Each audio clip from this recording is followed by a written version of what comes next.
seja bem-vinda, bem-vindo a mais um episódio do Transmissão Direitos Humanos, o nosso podcast para pensar em estratégias de luta por direitos e nutrir afetos. Eu sou a Raquel da Cruz Lima. E eu sou a Suhaili Youssef. E esse podcast também é produzido juntamente com a Luísa Luz para compartilhar ideias sobre direitos humanos e refletir sobre uma prática ativista. Aqui, a gente entrevista pessoas que fazem a prática em direitos humanos e têm experiências bacanas para compartilhar. O nosso programa sempre começa refletindo sobre algum tema importante da luta por direitos, tendo como referência alguma coisa que a gente leu, viu, ouviu. E hoje a gente vai discutir um episódio que chama Mulheres na Política, da primeira temporada do podcast Maria Vai com as Outras. Faz um tempão que a gente gosta do episódio que ia comentar aqui. Esse é um podcast que a gente gosta bastante, sempre acompanha, e foi muito legal que ele foi recomendado, assim como Transmissão de Direitos Humanos, pelo iTunes, agora em março de 2020, em uma lista de podcasts produzidos por mulheres. Por sinal, é graças a você que escuta e divulga o TDAH que a gente ganha essa visibilidade e esse reconhecimento. Então, muito obrigada. Sim, muito obrigada e continuem compartilhando. E nesse episódio do Maria, a Branca Viana ela entrevistou em julho de 2018 três mulheres que atuam em espaços tradicionais da política: a Patrícia Bezerra, Thalíria Petroni e a Cátia Abreu. Apesar delas apresentarem trajetórias diferentes, todas concordam que mulheres, ao entrarem na política tradicional, ocupam espaços que antes não eram vistos como seus por direito e apresentam uma série de obstáculos para incorporar suas agendas, seja no legislativo ou no executivo. Bom, quem começa então é a Patrícia Bezerra, que entrou para a política, de certa forma, para ocupar o espaço do marido dela na Câmara Municipal de São Paulo, depois que ele foi eleito deputado estadual. A Patrícia nem cogitava ocupar esse espaço e ela atribui muito essa percepção à maneira como ela foi criada em um contexto bem conservador. Para ela não era nada natural uma mulher ir para a política. Um aspecto importante da fala dela, eu acho que é dizer que um dos maiores obstáculos para as mulheres serem eleitas está na política de cotas, que reserva às mulheres 30% das vagas nas listas partidárias. O problema dessa política é que as mulheres indicadas pelos partidos são, na maior parte dos casos, laranjas. Ela brinca que são as candidaturas cítricas e que não recebem condições reais para concorrer. É legal porque esse tema voltou a aparecer em um episódio bem recente do Maria, que é o segundo episódio da 4ª temporada, em que a Karen, do Elas no Poder, falou da insuficiência da política de cotas para garantir equidade de gênero e que na eleição, dinheiro é voto. Então, se as mulheres não recebem dinheiro do partido de uma forma proporcional aos candidatos homens, elas simplesmente não vão ser eleitas. Política de cotas, no modelo que tem no Brasil hoje, não é suficiente para garantir representatividade. E para Patrícia, mesmo a mulher sendo eleita, o problema da representatividade continua, já que as mulheres não costumam ocupar a presidência das casas legislativas e nem das comissões. Raquel, queria só comentar que a Patrícia menciona a atuação dela política também na Secretaria de Direitos Humanos em São Paulo. E a gente já entrevistou por aqui o Thiago Amparo, que foi secretário adjunto da Patrícia e atualmente é colunista da Folha. Se você não ouviu ainda esse episódio, procura lá no www.transmissãodh.com.br. E na segunda parte do episódio, a Branca Viana vai entrevistar a Thalíria Petroni, que tem uma trajetória bem diferente da Patrícia. Ela foi professora de História por 10 anos no Complexo de Favelas da Maré, um lugar no qual o Estado chega com violência e não com políticas públicas. Seu vínculo com a política começou na faculdade, quando ela se filiou ao PSOL. Mas nesse início, ela fez atividades mais organizativas, muito comum para mulheres dentro dos partidos. Ela só foi integrar a política, como candidata a um cargo de vereadora em um processo onde mulheres se reuniram e consideraram importante buscar espaços de representatividade, mas foi algo que ela relutou muito nesse processo. E durante toda a candidatura, por ser mulher e negra, ela ainda sofreu uma série de ataques e xingamentos associados à sua imagem, à sua vestimenta, à sua postura, o que demonstra mais um dos obstáculos para as mulheres ingressarem nesse caminho da política tradicional. Para Thalíria, existe uma necessidade e uma demanda por mais mulheres da política. E isso explica para ela porque Marielle e Áurea Carolina tiveram e foram as mais votadas durante eleições nos seus territórios. E isso que a Thalíria comenta, me lembra também que aconteceu logo depois que ela começou a atuar na Câmara dos Deputados, em que a questão das roupas dela era sempre super comentada e ela chegou a ser barrada uma vez, Bom, e pra Thalíria, o que muda nas mulheres fazendo política é trazer toda a experiência de violência e opressão das mulheres, bem como a sua voz para construir políticas públicas que possam garantir igualdade de gênero. Mas, de todo jeito, pra ela, representatividade não é suficiente. Tem que vir com um programa que seja feminista, popular, que incorpore mulheres negras, mulheres lésbicas, mulheres trans. A última entrevista traz uma outra perspectiva sobre a participação das mulheres na política. E ela foi feita com a senadora pelo Tocantins, Cátia Abreu, que se tornou fazendeira após a morte de seu marido. Como o histórico de mulheres viúvas como fazendeira era considerado um fracasso espaço nesse meio, ela decidiu que iria combater esse preconceito que existia com as mulheres na agricultura e na agropecuária. Foi ao se inserir, então, nos sindicatos rurais e ser a primeira mulher a presidir, primeira e única, na verdade, a Federação da Agricultura, que ela se candidatou pela primeira vez como deputada federal. Para ela, o poder ainda não é considerado um lugar apropriado para mulheres, e o machismo faz surgir uma certa torcida pelo seu fracasso e de outras mulheres nesses espaços tradicionais. Para ela, as mulheres, as pessoas pobres, gays e negras precisam ser tratadas de uma forma igualitária, porque hoje elas são tratadas de forma negativa e com desdém. Contudo, ela não se considera feminista. Inclusive, afirmar-se feministas poderia ser um obstáculo para que ela se inserisse em espaços como os sindicatos agropecuários ou mesmo as federações. Mais uma vez, para a senadora Cátia Abreu, existe um problema em relação aos recursos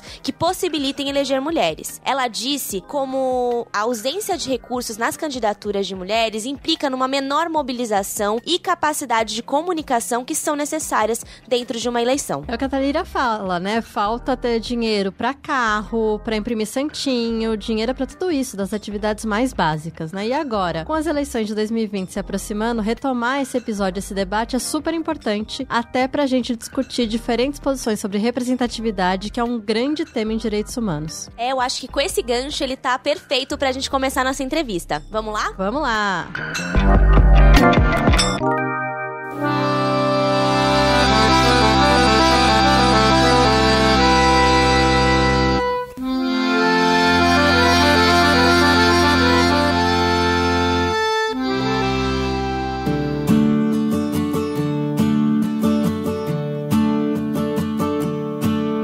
Nossa convidada de hoje é alguém que tem muita experiência em discutir espaços de representatividade na política em uma atuação que alia incidência e comunicação. Vamos entrevistar a Tainá Yared, que é advogada, presidenta da Rede Feministas de Juristas, pesquisadora do Núcleo de Estudos Afro-Brasileiros na Universidade Federal do ABC, mestranda do Programa de Pós-Graduação também na Universidade Federal do ABC e que faz parte da iniciativa Me Representa e Treta Aqui. Tá muito linda aqui, vocês não conseguem ver. Sim. Tainá, eu queria muito te agradecer por estar aqui no episódio. Seja muito, muito, muito bem-vinda. Ai, muito obrigada. Eu quero agradecer a oportunidade de participar de podcasts como esse tão importante, de somar com mulheres e poder debater um tema tão importante para nós enquanto sociedade. E Tainá, pra gente começar então esse bate-papo, essa conversa, nós percebemos que você tem um envolvimento em uma série de espaços de luta por direitos humanos. Por isso, a gente gostaria de começar esse episódio perguntando um pouco qual foi essa trajetória profissional sua e por que você tem trabalhado com essa lente dos direitos humanos na sua atuação. Eu comecei os estudos porque era um sonho de infância ser advogada. Eu sempre quis atuar no direito, apesar de quando pequena não saber o que era isso, mas eu tinha há muita pretensão de estar inserida nesse espaço. E dentro da universidade eu entendi que eu precisava de mais suplemento de educação, mais apoio teórico mesmo para ser uma boa profissional e para fazer uma boa universidade, porque eu não era uma das estudantes dessas universidades, assim, da tríade do direito no Brasil, que é a PUC, USP e o Mackenzie. Então, eu entendi que eu precisava ter um arcabouço teórico que fizesse com que eu tivesse um olhar crítico. E a partir disso, eu fui participar de iniciações científicas e de cursos no instituto que é o IBCCRIM, hoje, do qual eu sou coordenadora-chefe do setor de assuntos antidiscriminatórios. A partir daí, eu consegui compreender que era necessário a gente ter um olhar crítico em vários lugares, em vários setores do direito, não só na criminologia, mas também nos direitos humanos. E aí é daí que nasce o meu interesse por estudar direitos humanos e fundamentais. Aí eu fiz uma pós-graduação pela Universidade de Coimbra, em parceria com o IBCCRIM também, sobre o assunto. E Tainá, a gente já conversou aqui bastante no TDAH, que é muito comum quem tem trajetória jurídica acabar indo por um caminho de defesa de direitos baseada no litígio, né? De exigir a aplicação de direitos humanos pelo judiciário. Mas na sua trajetória, você tem todo um trabalho muito interessante voltado para o legislativo. E que a gente até nas faculdades de Direito fala pouco, né? De como funciona o legislativo. Como é que foi, então, que apareceu para você esse recorte? E qual que você acha que é a importância também do poder legislativo e discutir pautas de direitos humanos nele? Eu realmente não tive na faculdade essa matéria. Não costuma ser uma matéria obrigatória para nós do direito, né? E não costuma ser algo que a gente faz habitualmente.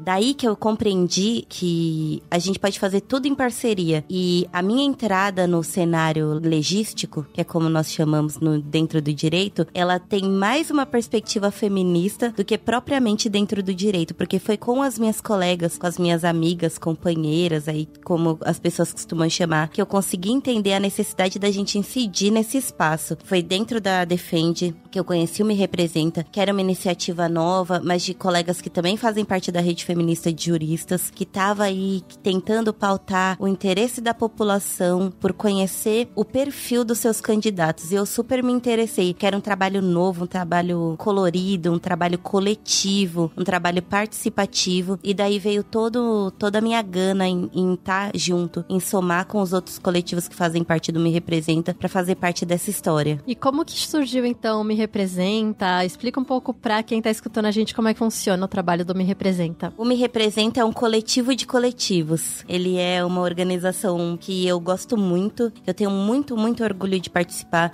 porque ele é um lugar extremamente colaborativo em que todo mundo tem voz e vez pra escolher coisas e que se um diz não, é não. O não prevalece. E tudo funciona nessa mesma lógica de contribuição coletiva. Mas o nosso surgimento, ele vem em 2016, e aí são várias pessoas do Vote LGBT, pessoas da Fundação Cidadania Inteligente, do Blogueiras Negras e da Rede Feminista de Juristas, pensando que a gente precisava criar uma iniciativa que ajudaria os eleitores a encontrar as candidaturas que defendiam as pautas de direitos humanos enquanto um valor político importante. O nosso trabalho, para além de focar em direitos humanos, era um trabalho que era direcionado especificamente, e ainda é, em fazer com que as questões de raça, gênero e classe fossem importantíssimas para que essas pessoas encontrassem os seus candidatos. Então, a nossa pauta, para além do ranqueamento em relação às perguntas de direitos humanos que são feitas coletivamente, também era e é encontrar esses corpos de maiorias silenciadas e de candidaturas vulnerabilizadas pelo sistema eleitoral, que pode ter uma visibilidade a partir da nossa plataforma, que tem um algoritmo que é criado por nós para fazer com que o filtro de procura e acesso de candidaturas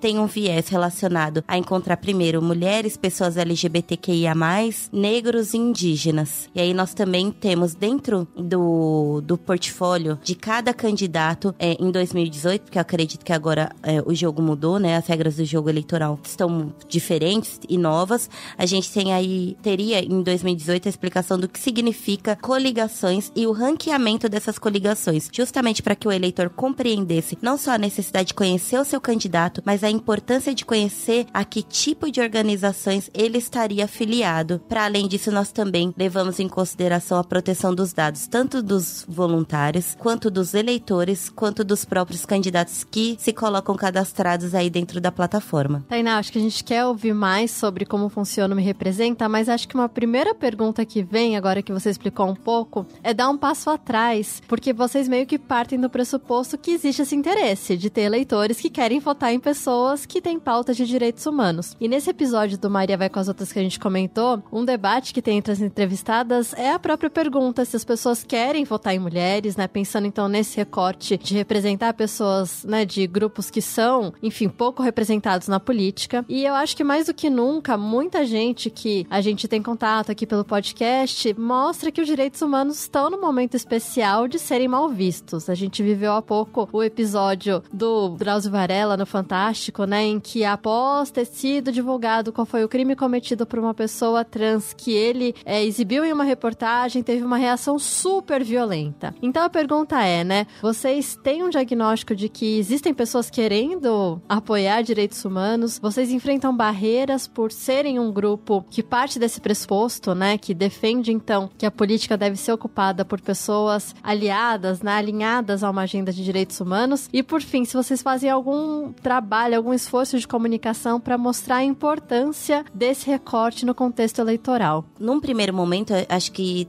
a ideia do Me Representa veio da ressaca que nós tivemos aí, das grandes manifestações de julho de 2013.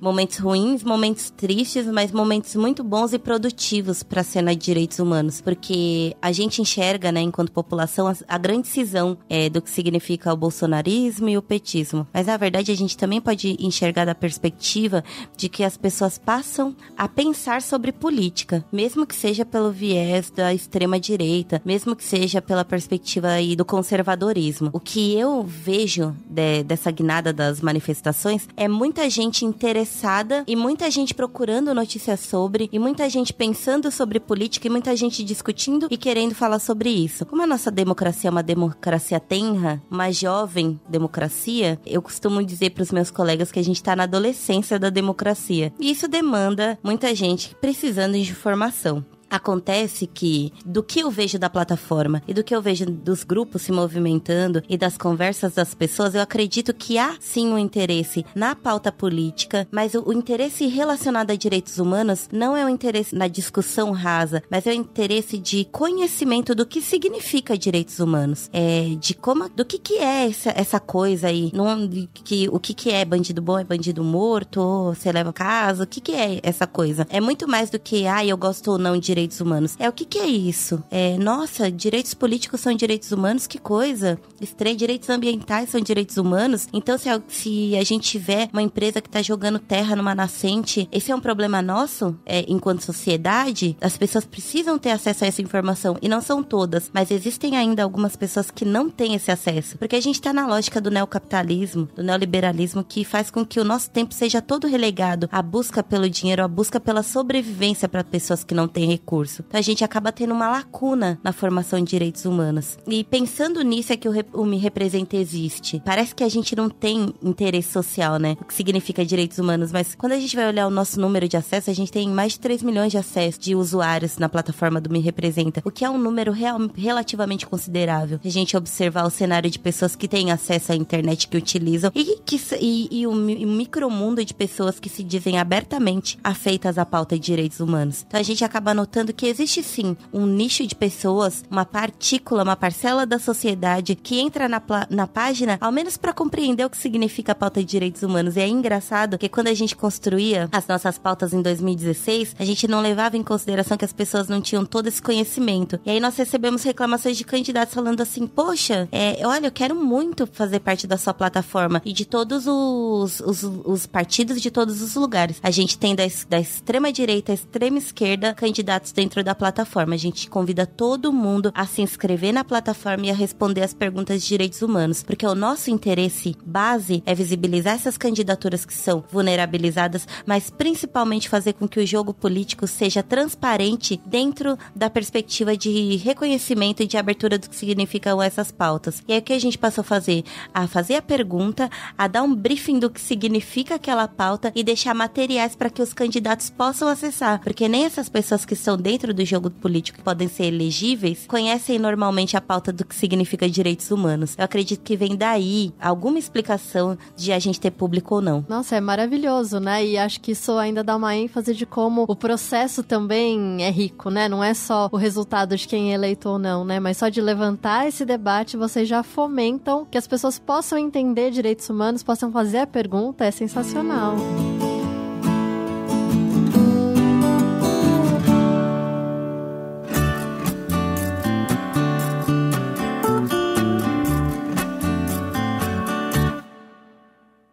Como os candidatos e as candidatas têm recebido, então, esses formulários, essas perguntas que vocês vêm fazendo para construir essa plataforma? Vocês têm feedback? Você falou que teve esse feedback de questionar um pouco como as perguntas eram feitas. Mas como tem sido o recebimento?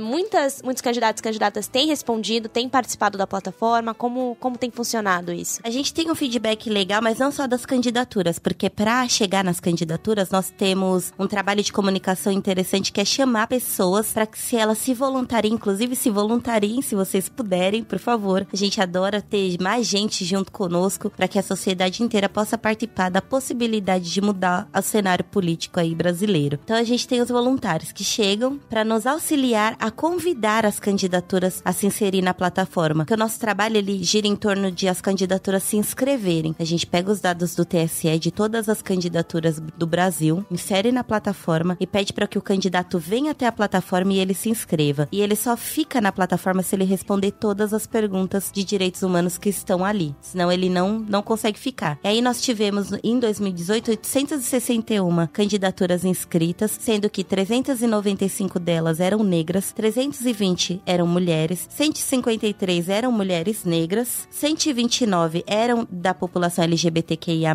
em 34 partidos políticos diferentes em todos os estados da federação, 92 mil usuários utilizando a plataforma, com mais de 4 minutos de uso em média e mais de 580 mil acessos por page views, que são os nossos dados aí mais quadradinhos, para que a gente tenha uma perspectiva do que a gente tá falando, de que existe realmente o interesse no acesso pela informação do que os candidatos acham das pautas, para que as pessoas escolham alguém que realmente as represente. Não, é muito impressionante os dados e o quanto de mobilização que gera Me Representa. Então, não é só pensando em mobilizar essas candidaturas, mas mobilizar a própria sociedade para buscar esses candidatos, essas candidatas, para que eles respondam. E pensando um pouco, né, Me Representa, o nome da plataforma. E a gente falou no começo do episódio como a representatividade em si não garante mudanças na política, já que, por exemplo, muitas mulheres que são candidatas, elas se colocam em uma posição de reforço de lógicas machistas. E como que vocês, no Me Representa, têm enfrentado também essa questão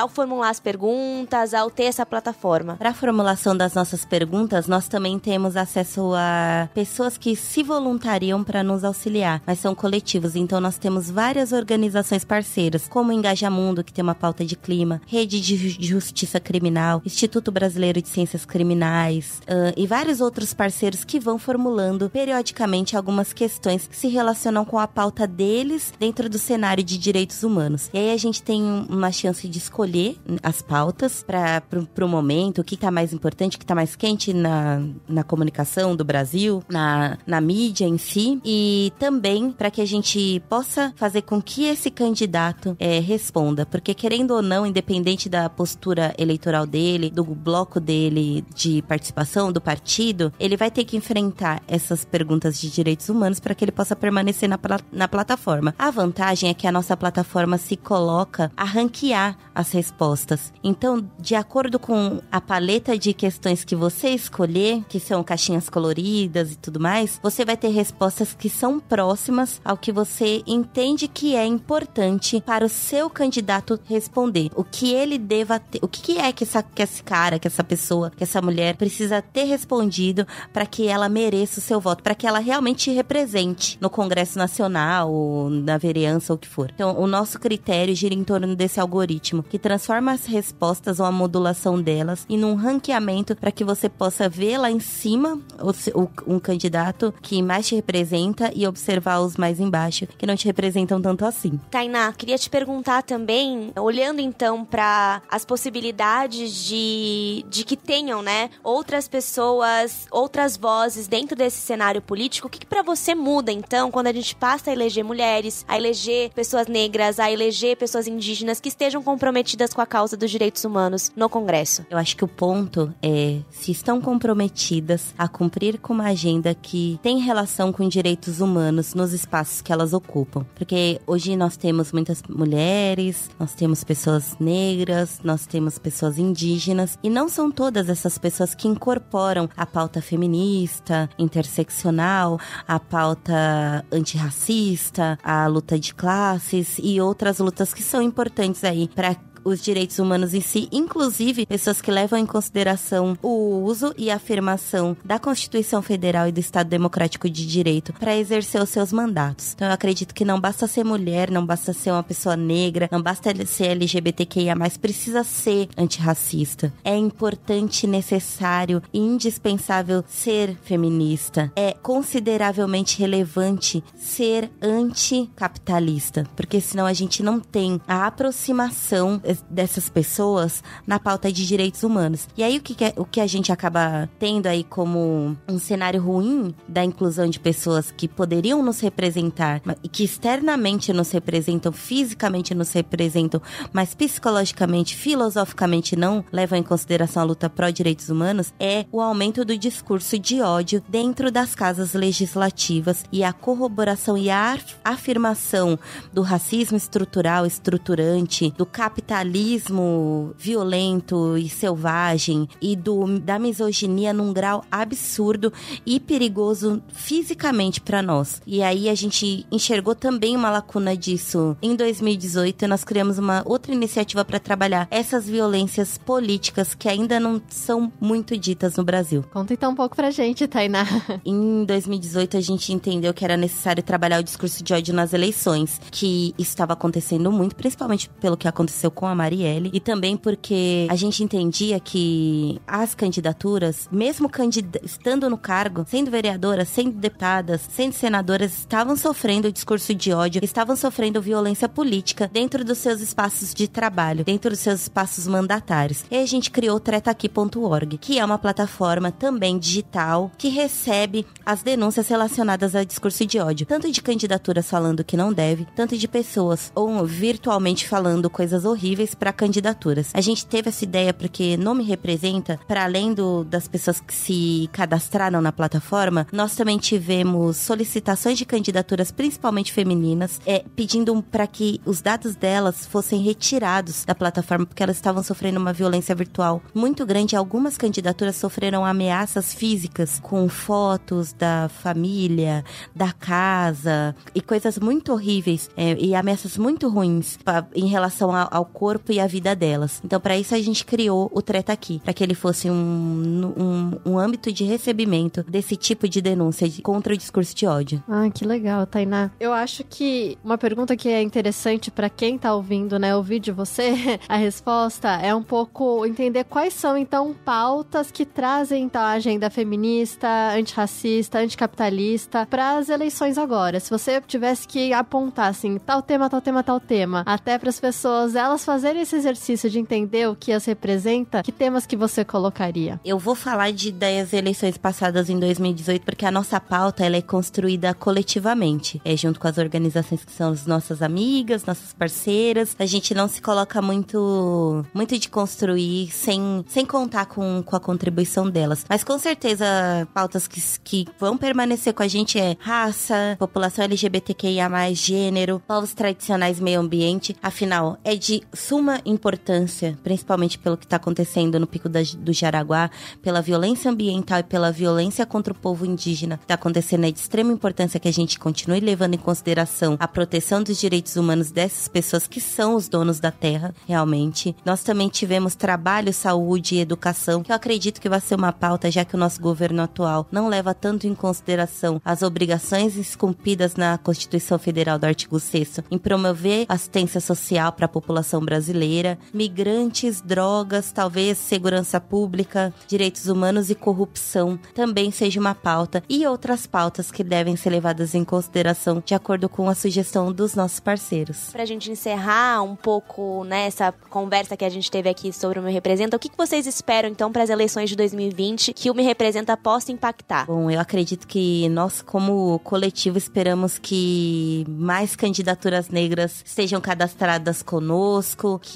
que tenhamos mais acesso e que possamos atingir de várias formas novos corpos, novas mentes, novas pessoas, que tenhamos mais parceiros voluntários aí conosco para que o nosso trabalho continue esse trabalho coletivo, para que a gente consiga conversar sobre isso e fincar a pauta de trabalho e observância da violência política como algo de suma importância e como pauta de direitos humanos no Brasil. Eu acredito que essa é uma pauta de importância da última urgência, principalmente para proteger os corpos e as mentes de mulheres, que são as mais atacadas aí ultimamente. E é exatamente o que a Thalíria fala também, né, na entrevista dela. Então, enfim, acho que é um tema urgente mesmo que a gente precisa despertar para ele. No Treta Aqui, a maior parte das mais de 500 denúncias que nós recebemos foram de discurso de ódio perpetrado contra candidatas mulheres, contra candidaturas de mulheres. Então, a gente precisa entender que falar mal de mulher, que violentar a mulher, que incitar a violência contra a mulher, dá voto. E isso tem que acabar. Isso tem que ser extinto para que a gente possa ter um jogo político limpo,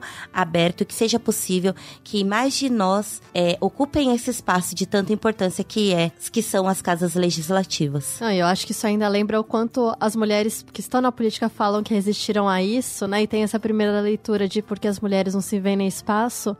Eu acho que você traz agora, Tainá, é muito importante para agregar complexidade, né? Não é só que as mulheres crescem achando que o lugar lugar delas é outro. Quando elas estão lá, violentamente tentam tirá-las de lá, né? Então o movimento é muito mais complexo. Sim, e só é possível trabalhar e construir agendas se você tem essa liberdade, essa segurança de poder fazer isso. Então acho que por isso se torna ainda mais importante essa iniciativa que você tá colocando, Tainá. É que é o lugar que não é desenhado pra mulher, né? Porque você fazer uma congressista andar até o banheiro, um lugar infinito, porque não há banheiro pra mulheres num congresso, é absurdo. E significa que que é inócua a presença de mulheres dentro desse espaço, que nós não existimos nesse espaço. Só que nós existimos na sociedade, nós estamos aqui, nós trabalhamos com a pauta de política e de gênero e ela vai existir. Nós vamos ocupar esse espaço com gente que nos representa realmente.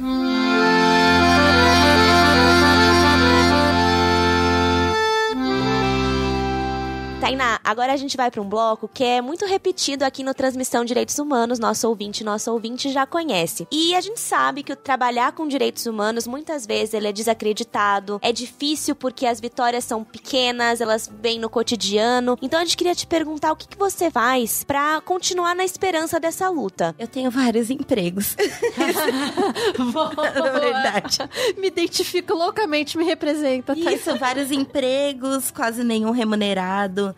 Mas eu entendi pensando muito, eu tive muito tempo para pensar nesses últimos meses, e com o apoio de amigas que são advogadas também, amigas de mandatos, amigas da militância, amigas pesquisadoras, que eu preciso muito trabalhar com o que eu amo, e eu amo defender direitos humanos. Eu entendo que sendo uma mulher negra, gorda, candomblessista, mãe, eu tô fora do que significa ser humano dentro do Estado Democrático de Direito brasileiro e internacional. Mas eu quero muito que esse espaço exista para outras pessoas, para mim, para outras mulheres como eu, para homens negros, para a população LGBTQIA+.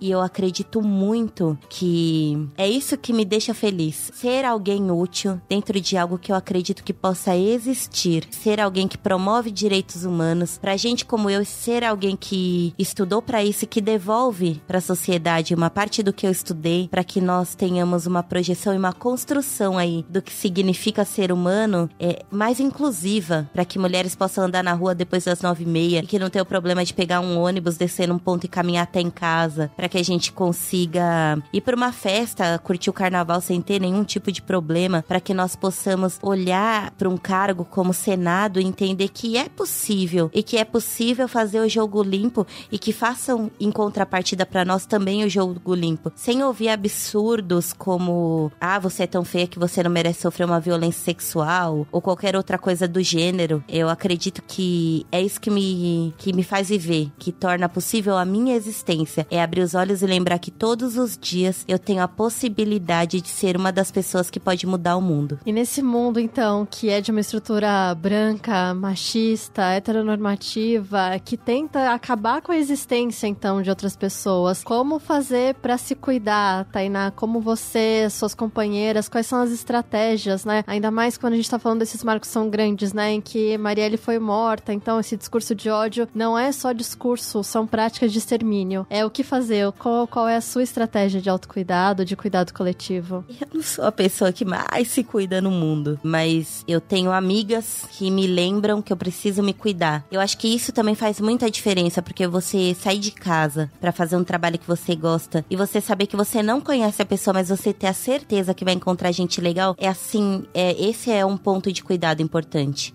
Um ou outro, eu acredito que é estar sempre próximo a pessoas que te fazem bem. Pensar quando a gente vai responder, porque nem sempre a gente tá num bom dia. E as outras pessoas também não estão, afinal, né?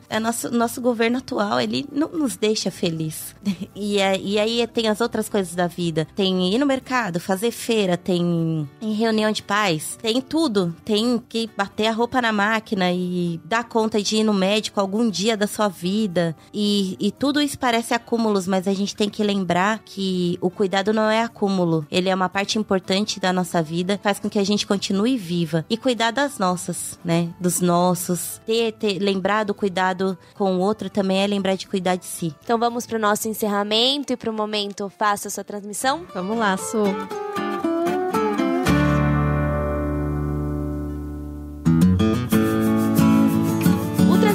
Direitos Humanos, como a gente disse, é um projeto que quer fazer circular ideias sobre direitos humanos, provocada pelos mais diferentes meios. Então, filmes, peça de teatro, livros, tudo aquilo que pode, de alguma forma, fazer nutrir ideias sobre direitos e circular. E quando a gente encerra o programa, a gente sempre pede para nossa convidada ou nosso convidado fazer a sua transmissão de direitos humanos. Então, Tainá, faça sua transmissão. Eu indico um livro, na verdade, que foi indicado por uma amiga muito querida, que é a Aline Andrade, que é doutora, estudante de racismo, e é uma pessoa de extrema generosidade, que é O Espírito da Intimidade, de Soban Fussomé, que é uma mulher que é de Guiné-Conakry, e ela fala de uma construção da intimidade ancestral africana e de novas maneiras de se relacionar. Eu acredito que é muito importante no momento que a gente está hoje, em que todo mundo é obrigado a se focar somente em si, conhecer obras, pensamentos e lugares de afeto que coloquem a gente numa outra perspectiva de existência. E diria também para seguirem o pai Rodney Williams, que é uma pessoa maravilhosa, é um babá que eu tenho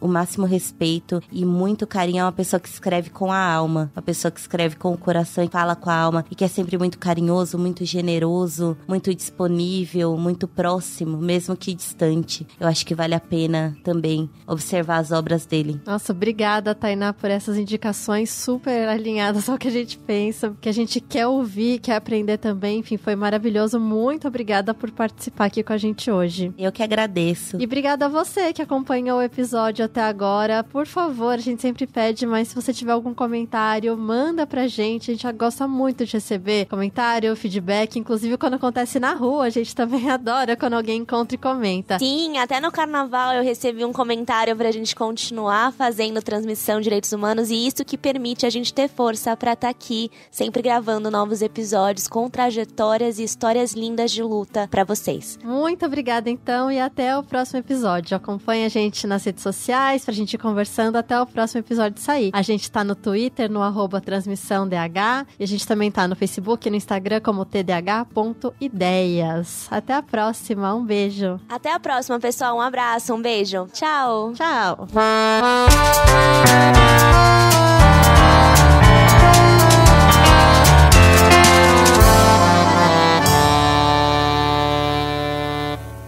Esse podcast foi editado por Nativa Multimídia, dando alma ao seu podcast.